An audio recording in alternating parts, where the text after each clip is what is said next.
この家で一家心中事件が起こった。遺体として発見されたのは父、母、祖母の3人である。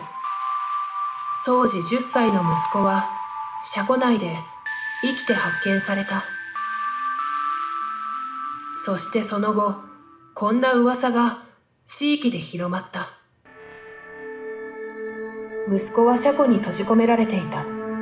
シャッターが怖いという息子は車庫から出られなかった。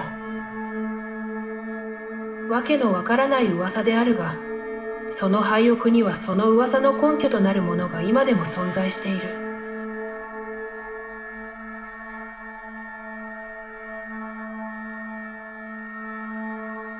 息子は家族が心中する半年ほど前から不登校になっており、その間、地域の誰も息子の姿を見ていなかった。近所の住人が家族の心中遺体を発見した際、息子は車庫の中にいたという。おそらくこの噂は、その近所の住人が言いふらしたものである。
怖くないですか？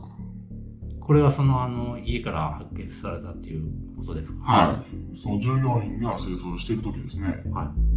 多分、息子さんが書いたんじゃないかなと思うんですけど。で、この横たわってる3人が心中した3人かと思います。で、この車庫の部分なんですけど、これが息子さん本人やと思うんですよね。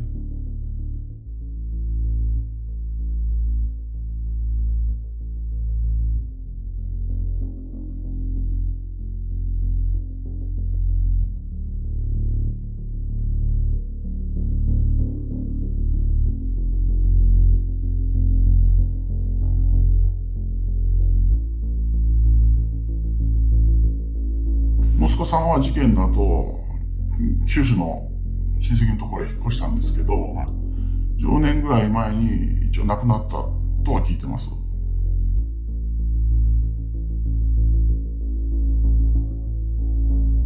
で、ここにも一人書かれてるじゃないですか。はい。で、この人は多分、この遺体を発見した人じゃないかなと思うんです。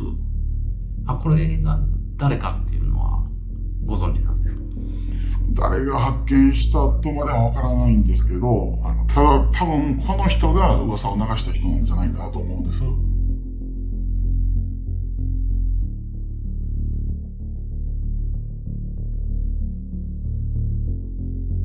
で、そういうのが好きな友人にこの話をしたら、一回家を撮影させてくれって頼まれて、で、その時に撮れた動画が、先日お送りしたものです。受け取ります。はい。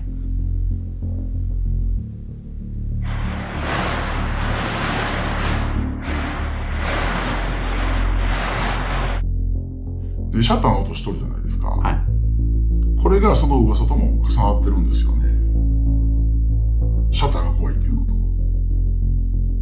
その友人はもう撮りたくない。怖すぎるって言って、その後撮影はしてないんです。